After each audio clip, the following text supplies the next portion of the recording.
했던 것 같습니다. 그리고 오늘은 정말 무더운 것 같고요. 또 하나님께서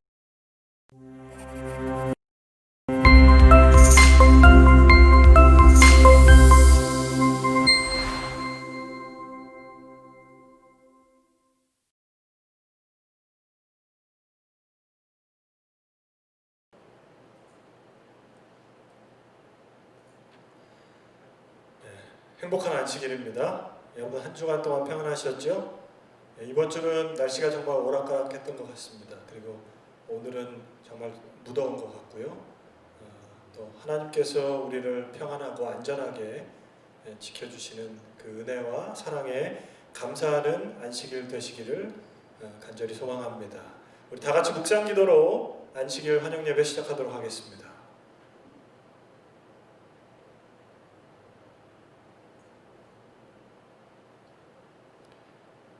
우리 첫찬미 472장 우물가로 나왔던 여인같이 우리 함께 찬양하도록 하겠습니다.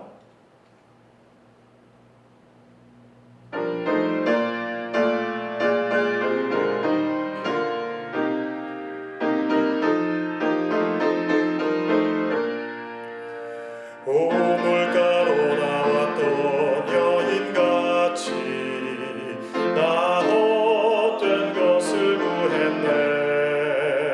그때의 구주하신 말씀 가라지 않는 샘물 마시라. 오 주여 내 잔을 채워 가난 영혼 죽여주소서. 하늘 떡을 맘껏 먹여주소서. 나의 잔 가득 채워주소서. 많은 세상 사람들 갈망하네. 이 땅이 주는 쾌락을 그것과 비교할 수 없는 놀라운 보화 예수께 있네. 오 주여 내 잔을 채워 가난 영혼 죽여주소서. 하늘 떡을 맘껏 먹여주소서. 나의 잔 가득 채워주소서. 세상 모든 것들을 소유해도 내 갈증 풀지 못할 때 너 무릎 꿇어기도 하면 주옵사 만족하게 하시리. 오 주여 내 잔을 채워 가난 영혼 죽여주소서. 하늘 떡을 맘껏 먹여주소서.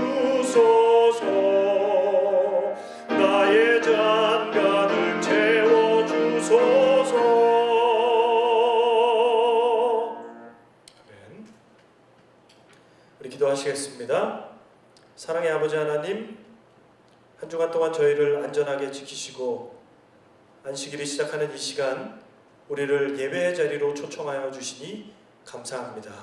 아버지 하나님, 오늘 특별히 허홍 목사님을 모시고 주말 부흥회를 같습니다.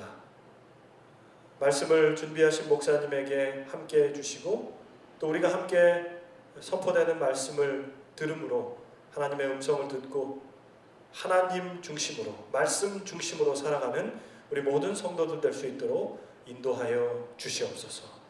시작하겠습니다. 있는 그 자리에 성령께서 역사하여 주시고 말씀을 통하여 큰 기쁨과 감사가 우리 마음에 넘치는 귀한 한 시간 되게 인도하시길 사랑 많으신 예수님 이름으로 간절히 기도합니다.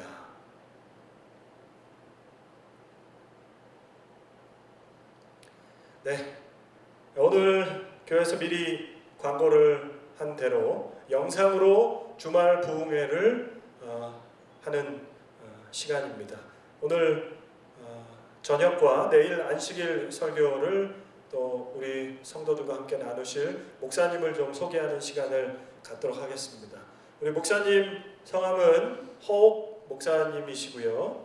동중원앞에 소속으로 삼육보건대학 동해중앙교회 가평교회에서 10년 동안 목회를 하시다가 앤드루스 세미나리에서 향학을 하고 계십니다. 우리 사모님으로는 전혜성 사모님 그리고 일남 이녀 우리 함께 가족을 이루고 있습니다. 제가 잠깐 앤드루스 있을 때 이 목사님을 뵀을 때는 이 목사님께서는 목사님의 삶과 목사님의 말씀이 일치된 삶을 사시는 목사님이셨습니다. 그래서 목사님에게 많은 귀감과 또 삶을 통하여 감동을 받을 수 있는 분이신데요. 오늘 저녁 시간과 내일 안식일 설교까지 우리 목사님께서 말씀을 준비해 주셨습니다. 선포되는 말씀 통하여 우리 함께 은혜 받으시기를 기도하겠습니다. 오늘 제목은 베세메스 소 2마리라는 제목으로 목사님께서 말씀을 준비하셨습니다. 우리 목사님 말씀 함께 듣겠습니다. 여호와는 내게 복을 주시고 너를 지키시기를 원하며 여호와는 그 얼굴로 내게 비치사 은혜 베푸시기를 원하며 여호와는 그 얼굴을 내게로 향하여 드사 평강 주시기를 원하노라. 아멘. 보스턴 교회 성도님들 안녕하십니까? 제가 여러분을 직접 뵐 수 없다는 것이 많이 아쉽지만 이렇게 영상을 통해서라도 하나님의 말씀을 여러분과 함께 나눌 수 있게 된 것에 하나님께 감사드립니다. 오늘과 내일 비록 2번의 만남뿐이지만 성령께서 저의 입과 여러분의 귀에 인치셔서 우리가 한 성령으로 말하고 한 성령으로 들어 성령이 충만한 시간이 되기를 주님의 이름으로 기도합니다. 먼저 우리 아버지의 말씀 잠언 6장 6절과 누가복음 19장 40절 말씀을 읽도록 하겠습니다. 게으른 자여 계매기로 가서 그 하는 것을 보고 지혜를 얻으라. 내가 너희에게 말하나니 만일 이 사람들이 잠잠하면 돌들이 소리 지르리라 하시니라. 사람을 가리켜서 만물의 영장이라고 합니다. 네, 맞는 말입니다. 하나님께서 사람을 창조하실 때부터 그렇게 창조하셨어요. 이 땅의 모든 것들을 다스리도록 또 하나님의 뜻에 따라 이 땅의 모든 것들을 통치하도록 사람은 그렇게 창조되었습니다.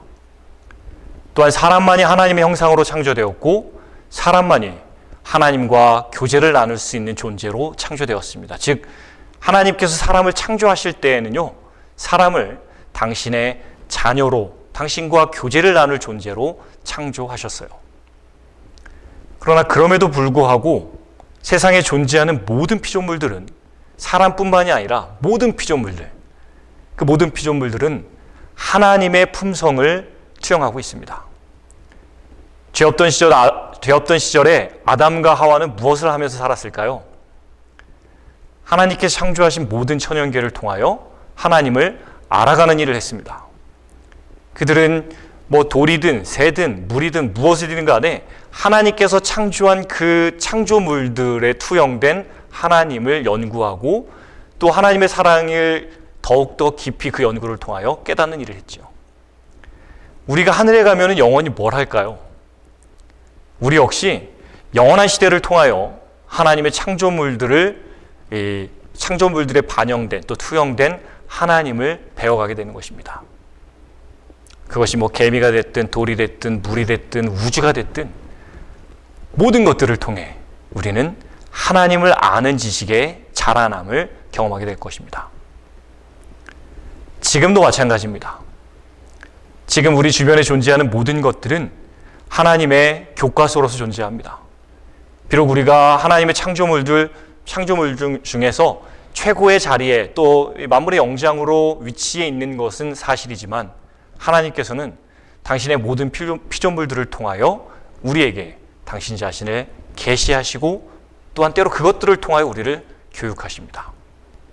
때로는 개미를 통해, 때로는 거미를 통해, 때로는 돌을 통해 이 세상에 존재하는 그 어떤 것을 통해서 우리를 교훈하시고 우리에게 당신 자신을 드러내시죠. 마치 당나귀를 통해 발람을 교훈하셨던 것처럼 하나님께서는 지금도 당신의 피조물을 통하여 우리를 교육하시고 교훈하십니다. 오늘 우리는 지금으로부터 약 3000년 전에 있었던 소 2마리의 이야기를 살펴보려고 합니다. 하나님께서 이 소 2마리를 통하여 우리에게 오늘날 무엇이라 말씀하시는지.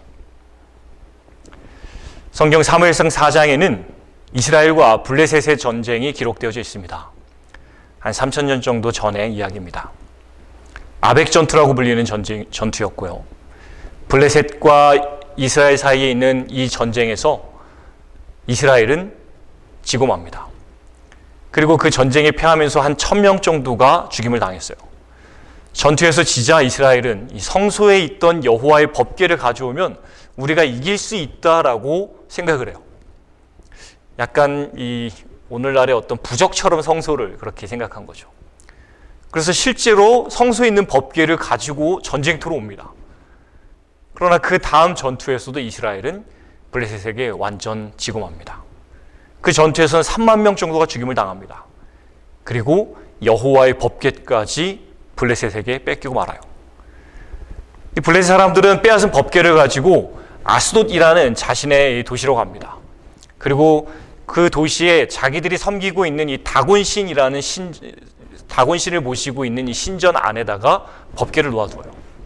하나님보다 우리가 섬기는 다곤신이 더 강하다라는 의미였죠.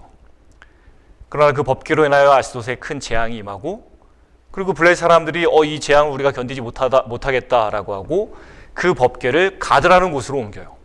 그리고 똑같이 그 가드에도 하나님의 재앙이 임합니다. 결국 가드 사람들도 버티지 못하고 법궤를 이번에는 에그론이라는 동네로 옮깁니다. 아스돗과 가드에서 일어났던 일들을 이미 알고 있던 에그론 사람들은 아주 격렬한 반대를 했지만 어쩔 수 없이 그것을 받아요. 그리고 결국 에그론에서도 같은 재앙이 임해요. 이 법궤를 이 블레셋 사람들이 다 모여서 우리가 더 이상 이걸 감당치 못한다. 그러니 다시 이스라엘 땅으로 돌려보내자라고 결정을 합니다.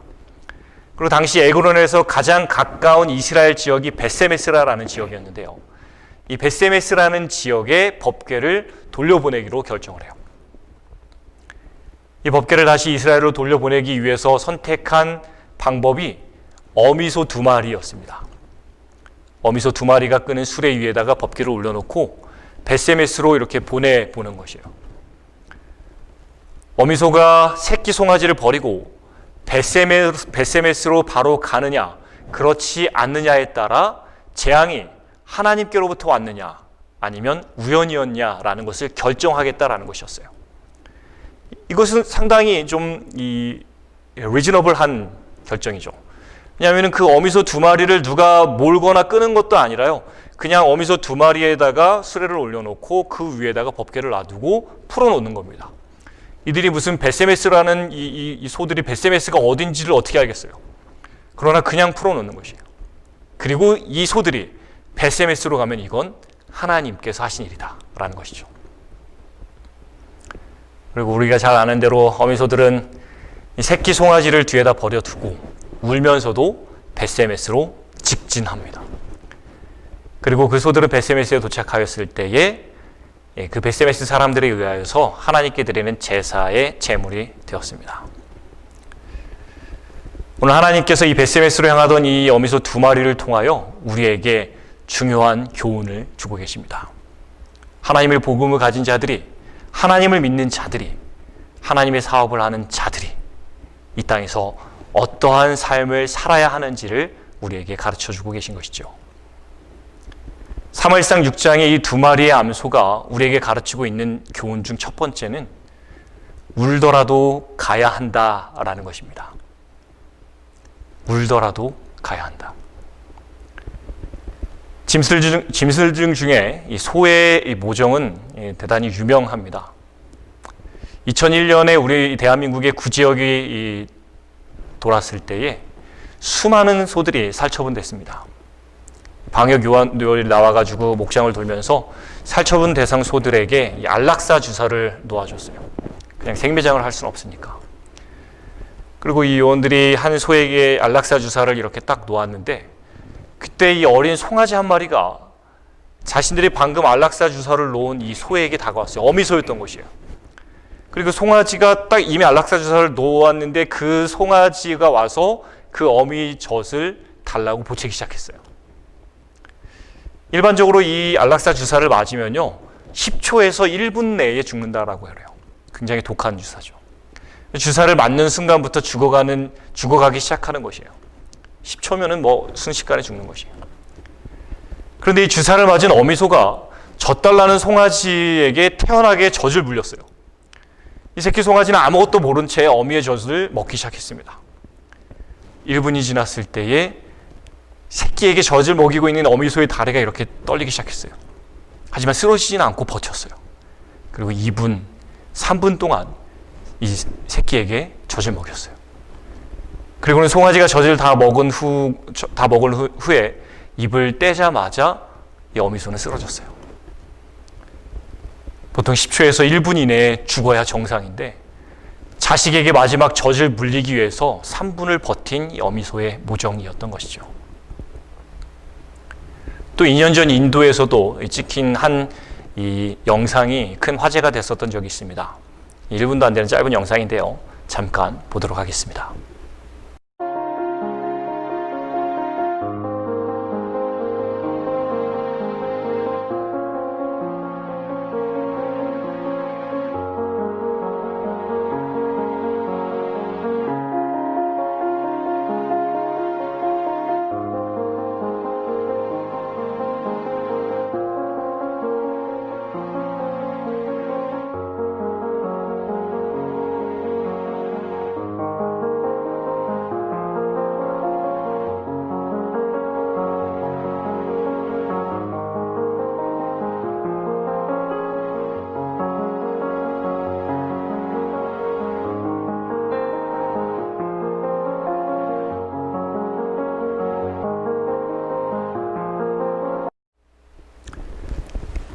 자기의 자식을 위한 어미소의 모정이 이렇게 강한데 사무엘상 6장에서는 새끼 송아지를 뒤에 두고 울면서도 법궤를 메고 가는 어미소의 모습이 기록되어져 있습니다.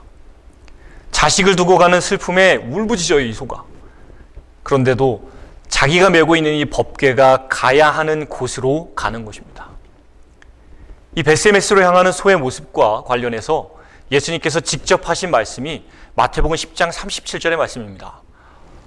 아비나 어미를 나보다 더 사랑하는 자는 내게 합당치 아니하고 아들이나 딸을 나보다 더 사랑하는 자도 내게 합당치 아니하다. 믿음의 선조들의 삶에는 이 벳세메스로 향했던 어미소의 경험이 있었습니다. 대표적으로 아브라함이 그랬습니다. 모리아산에 독자 이삭을 제물로 바치러 올라가던 이 아브라함의 심정이 딱 이 벳세메스로 향하던 이 소들의 심정이었을 것이에요. 또한 엘리사가 부름을 받았을 때에 그의 부모님께 안부 인사를 드리고 엘리야를 쫓겠다라고 이야기를 했어요. 그러나 그것이 허락됐어요? 아니요, 허락되지 않았어요. 부모에게 인사하면서 이 엘리사의 마음이 흔들릴까 봐 그 부모에게 하는 그 마지막 인사조차도 허락되지 않았어요. 결국 엘리사는 마지막 안부 인사도 부모님께 여쭙지 못한 채 엘리야를 따를 수밖에 없었습니다. 베드로, 안드레, 야고보, 요한, 예수님을 따랐던 그 제자들 그 제자들 역시 예수님의 부름에 즉각적으로 반응하여서 부모와 가족과 자기의 일터를 뒤로 하고 예수님을 좇기 시작했습니다. 성경은 우리에게 불효하라고 하지 않습니다. 오히려 정반대입니다. 십계명에 부모에 대한 효를 강조함으로 가족들의 우리가 이 가족 간의 사랑이 우리가 부모님께 하는 그 효가 중요하다라는 것을 우리에게 분명히 이야기하죠. 그러나 부모와 자식, 가족이 중요하지만 더 중요한 것은 하나님을 위한 사명임을 우리에게 말하고 있는 것이에요. 세상에서 가장 강한 것이 자식을 향한 부모의 사랑인데 그 사랑보다 더 하나님을 사랑하라라고 말씀하시는 것이에요. 그것이 신앙이다라는 것이에요. 뭐 부모를 버려라, 자식을 버려라 이 이야기가 아닌 하나님을 사랑해라라는 것이에요. 우리는 우리의 신앙길에서 법궤를 메고 벳세메스로 향하여 가던 이 어미소들의 경험을 하게 됩니다. 내가 좋아하던 무언가를 뒤로해야 할 때가 있어요. 나의 편안함을 뒤로해야 할 때가 있습니다. 나의 재물을 뒤로해야 할 때가 있어요. 심지어 어떨 때는 가족의 반대에도 불구하고 하나님의 법궤를 메고 내가 가야 할 곳을 가야 할 때가 있어요. 벳세메스를 향해 가던 이 어미소들이 가장 사랑하던 자식을 뒤로하고 법궤가 가야 할 곳으로 갔던 그것과 똑같이 우리네 삶에도 우리가 소중히 여기는 것을 뒤로하고 하나님께서 가라고 하는 곳으로 가야 할 때가 있다라는 것이에요. 우리가 정말 좋아하는 것들을 뒤로 해야 할 때가 있다라는 것이에요. 울면서도 정말 통곡하면서도 슬프더라도 우리가 짊어진 법궤는 벳세메스로 가야 하는 것이에요. 울더라도 가야 할 곳이 있는 것, 이것이 신앙입니다. 이 신앙의 길을 우리가 묵묵히 어떤 모습으로 묵묵히 가야 함을 하나님께서는 3000년 전에 이 두 암소를 통하여 우리에게 보여주고 계신 것이에요. 두 번째 교훈은 둘이 함께 가는 길이다라는 것입니다. 법궤가 무거워서 두 마리의 소를 선택했을까요? 단순히 수레에 법궤를 올려놓고 끄는 것이라면요, 소 한 마리만으로도 충분했을 것입니다. 그러나 성경은 법궤를 메고 가던 소가 두 마리였다라고 말해요. 두 마리의 소가 연합하여 둘 다 자식을 뒤로하고 가야 할 길을 가는지를 보고자 하는 것이죠. 한 법궤를 두 마리의 소가 메고 갑니다. 둘 다 자식을, 그리고 가장 소중한 것을 뒤로 하고 가는 발걸음이었습니다. 둘 다 울면서 걸어가는 길이었습니다. 같은 슬픔을 가진 두 소가 함께 울며 한 법궤를 메고 벳세메스를 향해 가고 있습니다. 한국에 2014년 4월 16일에 세월호 참사가 발생하였었습니다. 수많은 사람들이 자기 사랑하는 사람을 잃어버렸어요. 특히 자식을 잃었을 때의 슬픔은 그 어떤 말로도 위로가 될 수 없습니다. 그들을 위로하기 위해서 수많은 사람들이 사고가 났던 그 팽목항으로 찾아갔어요. 심지어 대통령도 찾아갔었죠. 그러나 그 누구도 자식을 잃은, 사랑하는 사람들을 잃은 그 슬픔에 빠진 사람들을 위로하지 못했어요. 해경도, 기자도, 정치인도, 심지어 대통령까지도 그들의 위로가 되지 못했어요. 그러나 같은 슬픔을 가진 자들, 즉 자기의 사랑하는 사람을 잃은 그 같은 슬픔을 가진 자들끼리는 서로가 부둥켜 안고 울고 통곡하고 애통하며 서로가 서로를 위로했어요. 그 누구도 위로가 되지 못하였지만 같은 입장에 있는 자들은 서로가 서로의 위로가 되고 격려가 되더라라는 것이에요. 우리가 지금은 이 코로나라는 이 특별 상황으로 인해 교회를 가지 않고 집에서 예배드리는 상황이긴 합니다만 평상시에 교회 갈 수 있는 상황에서 말이죠.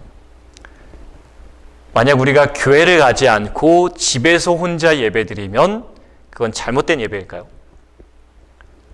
그렇게 혼자 집에서 예배